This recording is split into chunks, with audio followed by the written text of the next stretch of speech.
श्री स्वामी समर्थ. नामस्मरण हा भगवंताकडे नेणारा मार्ग आहे. संसार सुखाचा करण्यासाठी त्याचा उपयोग होतो. ईश्वर आनंद स्वरूप आहे. आत्मा हे त्याचे रूप आहे. विनाकारण मृगजळामागं धावणे म्हणजे परमार्थ नाही हे ज्यांना समजले ते साधक नामस्मरण हाच मार्ग निवडतात. संपूर्ण समाधान शांती हवी असेल तर स्त्री पुरुष गरीब श्रीमंत कुठल्याही जाती धर्म देश प्रांतातला असो, नामस्मरण त्याला सुख समाधान देईलच. नामस्मरण आणि ध्यान या एकाच नाण्याच्या दोन बाजू आहेत. जे ध्यानाचे फायदे ते नामस्मरणात मिळतात. योग्य लय पकडून संत श्वास चालतो. रक्तदाब खालच्या पातळीवर येतो. शरीर मन बुद्धी म्हणजेच मेंदूचे कार्य सुधारते. विचारांची खोगीर भरती कमी होते. एका परमात्म्याची ओढ रासायनिक प्रक्रिया सुधारण्यास कारणीभूत होते. गोंधळ गडबड घाई नीरव शांततेत परावर्तित होते. जेव्हा कोणी तुम्हाला शिव्यांची लाखोली वाहते, शिव्या देतात, तेव्हा तुम्हाला कसे वाटते? जर कोणी तुम्हाला म्हटले की तुम्ही गाढव आहात तर तुम्हाला कसे वाटते? त्याने तुम्हाला काय होते? त्याने काय निर्माण होते? तर राग. ते तुम्हाला हादरवून टाकतात. नकारात्मक तरंग उठतात. तुम्हाला राग येतो. तुमच्या पोटात डोक्यात काहीतरी होऊ लागते. जर एखादा वाईट शब्द तुमच्यात इतक्या शरीर क्रियात्मक प्रतिक्रिया घडवू शकतो तर मग एखादा छानसा शब्द वैश्विक शक्तीने भरपूर असा एखादा जपाचा मंत्र तुमच्या शरीरावर काहीच परिणाम करणार नाही का? मंत्राचा तुमच्या शरीरावर काहीच परिणाम होत नाही हे म्हणणे अगदी अशास्त्रीय आणि मूर्खपणाचे आहे. तसे नाही. परिणाम हा होतोच. मंत्रामुळे तुमच्यातील सगळी सकारात्मक ऊर्जा बाहेर येते. म्हणूनच त्याला मंत्र कवच म्हणतात.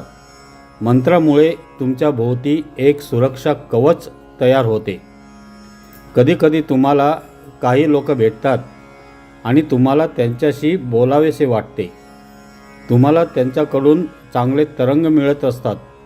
कधीकधी तुम्हाला असे लोक भेटतात की तुम्हाला त्यांना टाळावेसे वाटते. असे का होते माहिती आहे का? व्यक्तीच्या भोवतालचे नकारात्मक तरंग त्यांना अनाकर्षक बनवतात.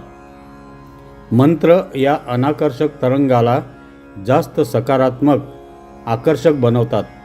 हाच मंत्र जपण्याचा फायदा आहे. आपल्या ऋषीमुनींनी तपसाधनेच्या बळावर कुठले स्वर शब्दरचना एकत्रित करून विशिष्ट संख्येत म्हटल्या की त्याचा काय परिणाम आपल्या स्थूल आणि सूक्ष्म शरीरावर वातावरणावर विशिष्ट कारणासाठी होतो हे शोधून मंत्रशास्त्र विकसित केले.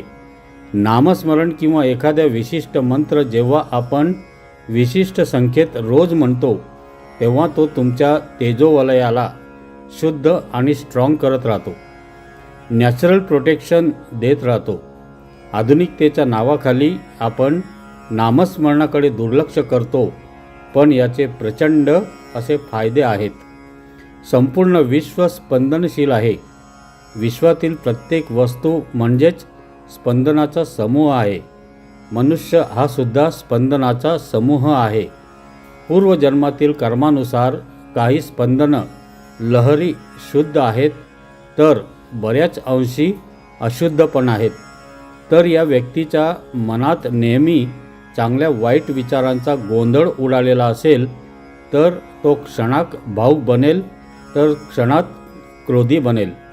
म्हणून प्राचीन ऋषींनी मानवांना ईश्वर भक्ती म्हणजे नामस्मरण, स्तोत्रपठण, ग्रंथवाचन, ध्यान, चिंतन करण्याचा आग्रह केलेला आहे. या गोष्टींनी आपली स्पंदने शुद्ध होत असतात. आपल्यातील दोष निघून जाऊ लागतात व आपण शुद्ध पवित्र बनतो व प्रसन्नता सद्गुण सद्विचार यांची प्राप्ती होते. श्री सद्गुरू भक्ताची अशुद्ध स्पंदने खेचून घेत असतात. म्हणून श्री सद्गुरूंच्या सहवासाची आस धरावी. नामस्मरणामुळे परमशांती मिळते. निरंतर नामस्मरणामुळे कुळाची परंपरा शुद्ध होते. नामस्मरण करण्यासाठी विशिष्ट काळ वेळेचे बंधन नाही. नामाचे महात्म्य इतके अपूर्व आहे की नाम उच्चारणारा व ते ऐकणारा दोघेही उद्धरून जातात. भक्ताचे सर्व दोष हरण करून नाम त्याला दोषमुक्त करते. म्हणून जड जीवांना तारणारे नामस्मरणच आहे. तरुण वय जीवनात अतिशय महत्त्वपूर्ण मानले जाते. या वयात मनुष्य जे कर्तृत्व दाखवेल त्यावर त्याचे पुढील भवितव्य अवलंबून असते. यासाठी या वयातच नामस्मरणाची जोड दिली तर मनातील अनावश्यक विचार दूर होऊन एकाग्रता साधण्यास मदत होते. हल्लीच्या धकाधकीच्या जगात प्रत्येक क्षेत्रात प्रगती करण्यासाठी तरुण वयातच नामस्मरण करण्याची सवय लावून घेतल्याने दैवी शक्तीचा आशीर्वाद प्राप्त होतो. बऱ्याच जणांना वाटते की नामस्मरण म्हातारपणी करायचे असते. मात्र एखाद्या चांगल्या कृतीची सवय तरुण वयातच लागली तर म्हातारपणी त्यासाठी प्रयत्न करावे लागत नाहीत. कोणत्याही वाईट गोष्टीचा परिणाम व्यक्तीवर लवकर होतो. मात्र चांगल्या गोष्टींचा परिणाम व्हायला वेळ लागतो. त्यासाठी तरुण वयातील संस्कारक्षम वयातच सुरुवात करायची असते. म्हातारपणी नामस्मरण होत नाही, कारण अशा व्यक्तीचे संपूर्ण जीवन संसाराचे चिंतन करण्यासाठी घालवलेले असते. नामस्मरणात मन एकाग्र व्हायला वेळ लागतो. त्यामुळे दैवी शक्तीचा लवकरात लवकर लाभ तरुण वयात मिळतो. कारण त्यावेळी मन, बुद्धी, विचार घडत असते. याला नामजपाची जोड दिली तर सकारात्मकता वाढण्यास मदत होते. याचा फायदा शारीरिक, मानसिक आणि आध्यात्मिक तीनही स्तरांवर तरुणाला होतो. त्यामुळे नामस्मरण हे तरुणांना जीवनात प्रगती करण्यासाठी अमृत समान आहे. मंत्राचा तुमच्या शरीरावर काहीच परिणाम होत नाही हे म्हणणे अगदी अशास्त्रीय आणि मूर्खपणाचे आहे. तसे नाही आहे. परिणाम हा होतोच. मंत्रामुळे तुमच्यातील सगळी सकारात्मक ऊर्जा बाहेर येते. म्हणूनच त्याला मंत्र कवच म्हणतात. मंत्रामुळे तुमच्या भोवती एक सुरक्षा कवच तयार होते. मग हे कधी करावे? जर तुम्ही प्राणायाम आणि ध्यानाच्या नंतर जप केला तर त्याचा खूप चांगला परिणाम होतो. जर तुम्ही उतावीळपणाने केलात तर त्याचा तितकासा परिणाम होत नाही. नामस्मरण व अखंड नामस्मरण यात फरक आहे. आठवण येईल तेव्हा नाम घेणे हे झाले नामस्मरण. जितक्या वेळेला देवाचे नाव उच्चारले जाईल तितक्या वेळेला साधकांचे दोष कमी होऊन एक एक पाऊल पुढे प्रगती होईल. नामस्मरणाकडून अखंड नामस्मरणाकडे जसजसा साधक जाईल तसतसे त्याचे दोष कमी व्हायला लागून प्रगती होते. मानवी शरीरात 72,000 नाड्या आहेत. या नाड्या शुद्ध व्हायला वेळ लागतो. त्यात इडा व पिंगला ह्या मुख्य नाड्या आहेत. या शुद्ध होत गेल्या की आध्यात्मिक अनुभव येऊ लागतात. अखंड नामस्मरणाने मानवाची आध्यात्मिक उन्नती होत जाते. भविष्यात होणाऱ्या घटना कळायला लागतात. अखंड नामस्मरण म्हणजे जणू अमृत कुंभ जवळ बाळगण्यासारखे आहे. ज्याच्या हृदयात अखंड नामस्मरण चालू असते त्याच्या हृदयात गुरूंचा वास असतो. त्याला कळी काळाचीही भीती राहत नाही. म्हणून प्रथमपासून मनात नामस्मरणाची सवय असावी व हळूहळू अखंड नामस्मरणाकडे प्रगती करावी. वाईट विचार मनात आले की नामाची जोड ठेवावी. सगळ्यांनी नामस्मरण करा. नामस्मरणासारखा दुसरा कल्याणाचा मार्ग नाही. साधनात पूर्ण भाव व तळमळ पाहिजे. भगवंताच्या प्राप्तीसाठी भक्ती हे सर्वात श्रेष्ठ साधन सांगितले आहे. भगवंत साक्षात पुढे उभा आहे असे समजून नामस्मरण करावे. आपल्याला ओळख करून घ्यायला नामस्मरण हाच उपाय आहे. झोपी जाताना नामस्मरण करीत करीत झोपी जावे, म्हणजे उठतानाही नामस्मरणातच जाग येईल. अट्टाहासाने नामस्मरण करावे. नामा इतके सूक्ष्म आणि स्थूल साधन नाही.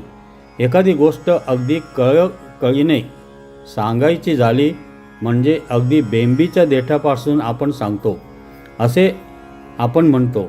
त्याप्रमाणे नामही बेंबीच्या देठापासून घ्यावे, कारण सर्व वासनांचा उगम तिथेच आहे.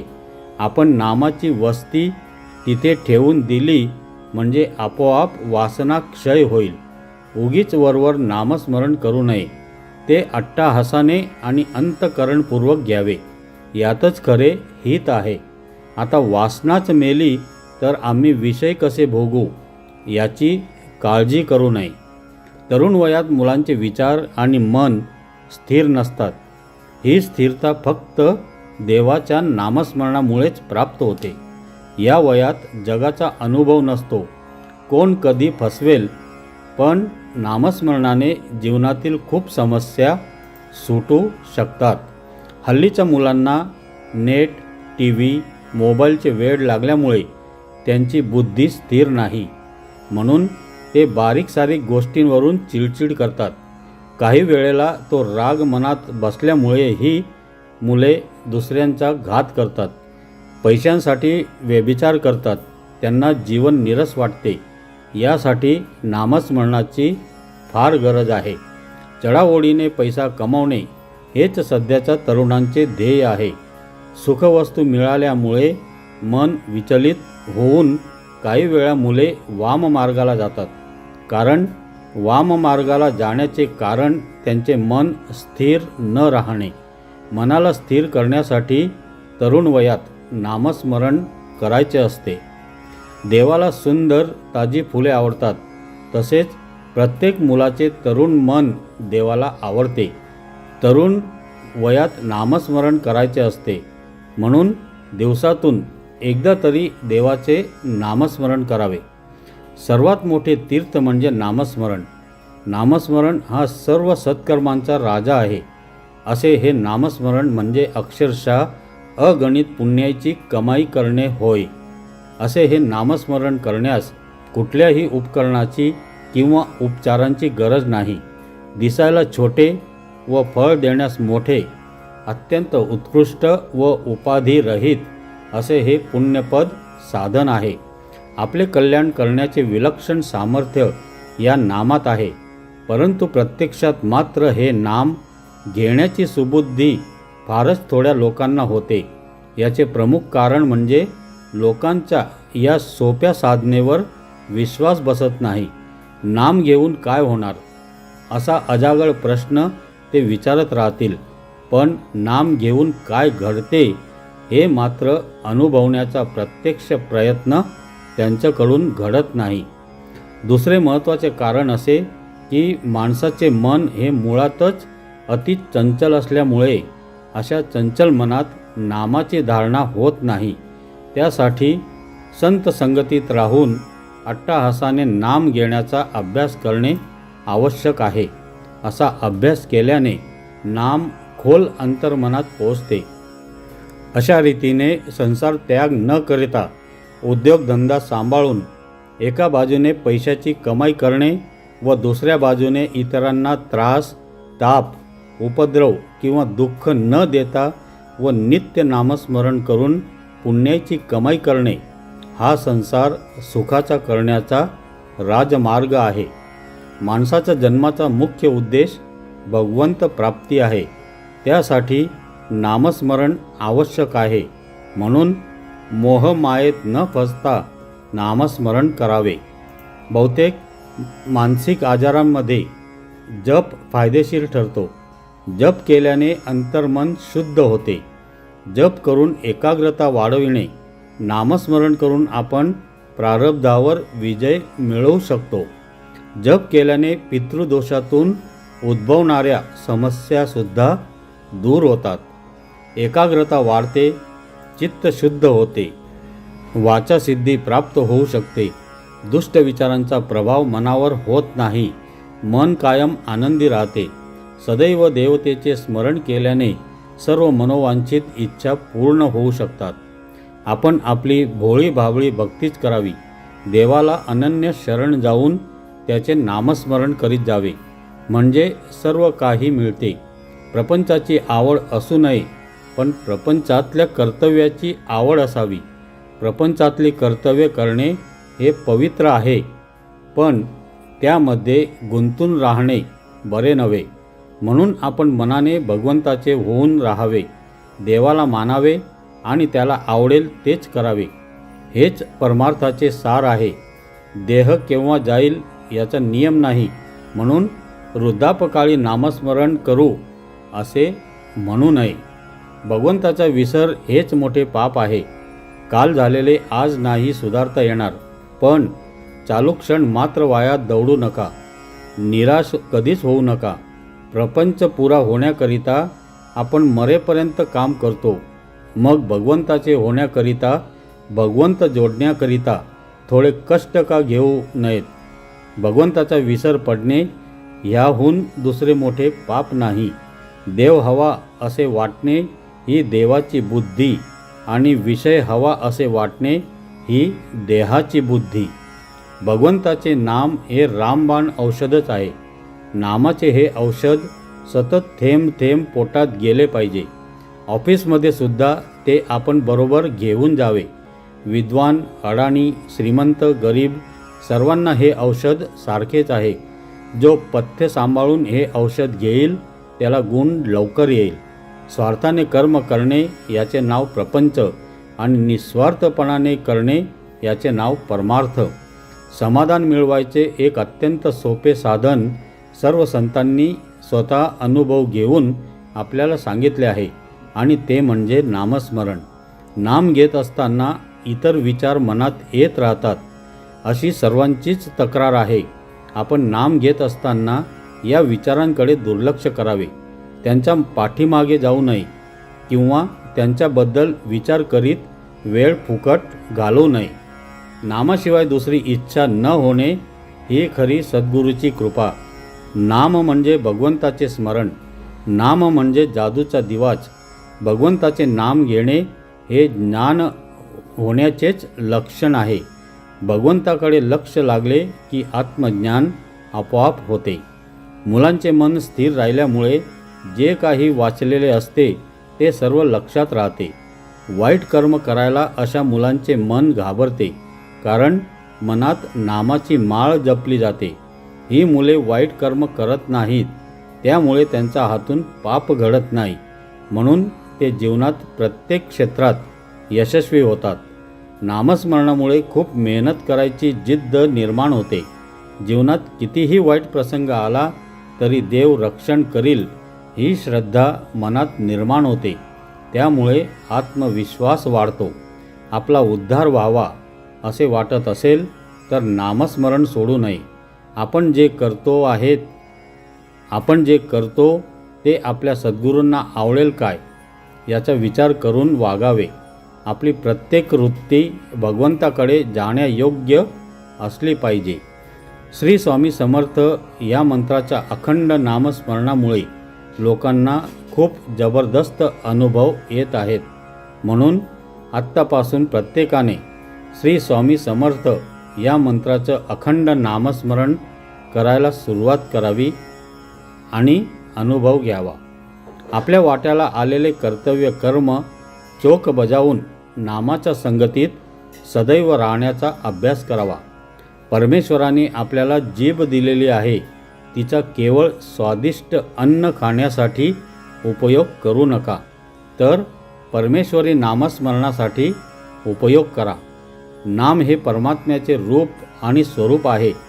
जर या शरीरात श्री स्वामी समर्थ या मंत्रांचं नामस्मरण अखंड चालू असेल तर आपलं आयुष्य सुगंधित होऊन जाईल. त्या जगण्याला अर्थ प्राप्त होईल. नामाशिवाय जगणे हे मेल्यासारखे आहे. नामस्मरण सांगण्याचा विषय नाही, तर तो प्रत्यक्ष अनुभवण्याचा विषय आहे. चित्त एकाग्र होण्यासाठीच नामस्मरणाची गरज आहे. अखंड नामस्मरणाशिवाय परमेश्वरी दर्शन घडणे कदापिही शक्य नाही. नामस्मरणाला कसलेच बंधन नाही. नामाचे प्रेम ज्याला लागले त्याच्या मागे परमात्मा उभा राहील हे अगदी त्रिवार सत्य आहे. जन्ममृत्यूच्या वर्तुळातून केवळ नाम सुटका करते. परमेश्वराचा अखंड धावा म्हणजे नामस्मरण, जे द्रौपदीने केले, जे भक्त प्रल्हादाने केले. नामस्मरण हा परमात्म्याकडे जाण्याचा राजमार्ग आहे. सगळ्या प्रपंचात खरी विश्रांती असेल तर ती अखंड नामस्मरणातच आहे. भगवंताच्या प्राप्तीसाठी अखंड नामस्मरणाची नितांत आवश्यकता आहे. आपली आपल्याला ओळख करून घ्यायला नामस्मरण हाच एक उपाय आहे. नामस्मरणाचा ध्यास ठेवला की मी खरा कोण आहे हे कळेल आणि मग स्वतःची खरी ओळख स्वतःला होईल. श्री स्वामी समर्थ.